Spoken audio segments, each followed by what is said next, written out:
मैं आज आप सब के साथ भारतीय सेना के एयर डिफेंस मेजर्स जो कि हमने इंडियन एयरफोर्स के साथ मिलजुल कर तालमेल में लिए, उसके बारे में कुछ बातचीत करूंगा। इस विषय में मैंने कल भी कुछ टिप्पणी करी थी, लेकिन आज मैं इस युद्ध के अहम एस्पेक्ट के बारे में आपको थोड़ा और पर्सपेक्टिव देना चाहता हूं। हमें एयर डिफेंस ऑपरेशन सिंदूर के एयर डिफेंस की कार्रवाई को एक कॉन्टेक्स्ट में समझने की आवश्यकता है। मैंने आपको कल बताया था कि पिछले कुछ सालों में आतंक की गतिविधियों का कैरेक्टर जो है उसमें कुछ बदलाव आ रहा था। अब हमारी मिलिट्री के साथ साथ मासूम सिविलियंस जो कि अपना बचाव करने में विफल थे, उन पर भी हमले हो रहे थे। 2024 में जम्मू सेक्टर में शिवखोरी मंदिर को जाते हुए यात्री और इस साल अप्रैल में पहलगाम में मासूम पर्यटक इस खतरनाक ट्रेंड के विशेष उदाहरण हैं। पहलगाम तक पाप का यह घड़ा भर चुका था। उसके बाद जो हुआ उसके बारे में हम कल विस्तार में बातचीत कर चुके हैं। क्योंकि आतंकियों पर हमारे सटीक हमले लाइन ऑफ कंट्रोल और इंटरनेशनल बाउंड्री को पार करे बिना किए गए थे, हमें पूरा अंदेशा था कि पाकिस्तान का वार भी बॉर्डर के उस पार से ही होगा। इसलिए हमने अपनी एयर डिफेंस की पूरी तैयारी पहले से ही कर ली थी।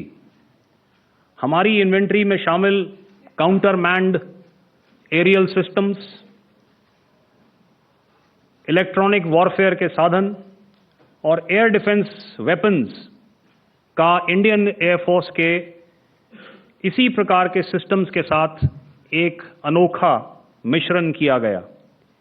इसलिए आपने देखा कि जब जब पाकिस्तान एयरफोर्स ने हमारे एयरफील्ड्स और लॉजिस्टिक इंस्टॉलेशंस में 9 और 10 मई की रात को लगातार हमले किए, वो इस मजबूत एयर डिफेंस ग्रिड के सामने विफल हो गए।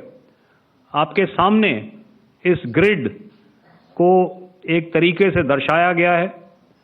आप देख रहे हैं कि इंटरनेशनल बाउंड्री से कितनी layers, radars, counter unmanned aerial systems, उसके पीछे शोल्डर फायर्ड वेपन्स, हमारे विंटेज एयर डिफेंस वेपन्स जो कि काफ़ी सालों से हमारी सेना में हैं। एयर मार्शल भारती ने भी उसके बारे में बात करी। और लास्ट में हमारे modern air defence weapon systems. तो कोई मौका नहीं था कि पाकिस्तान एयरफोर्स ये मल्टी टियर डिफेंस को पार करके पीछे हमारी एयरफील्ड्स या लॉजिस्टिक इंस्टॉलेशंस को टारगेट कर पाए। ये जो डायग्राम आप अपने सामने देख रहे हैं, ये मुझे एक इंसिडेंट की याद दिला रहा है। और मैं आपको इस उदाहरण के ज़रिए से एक ये एस्पेक्ट हाईलाइट करना चाहता हूँ। जब मैं स्कूल में था तो तकरीबन मेरे ख्याल से ये 70 का दशक था और उस समय इंग्लैंड और ऑस्ट्रेलिया के बीच में, आज शायद क्रिकेट की बात भी करनी चाहिए क्योंकि मैं देख रहा था कि विराट कोहली ने टेस्ट क्रिकेट से रिटायरमेंट ले ली। कई भारतीयों की तरह वो मेरे भी फेवरेट क्रिकेटर हैं।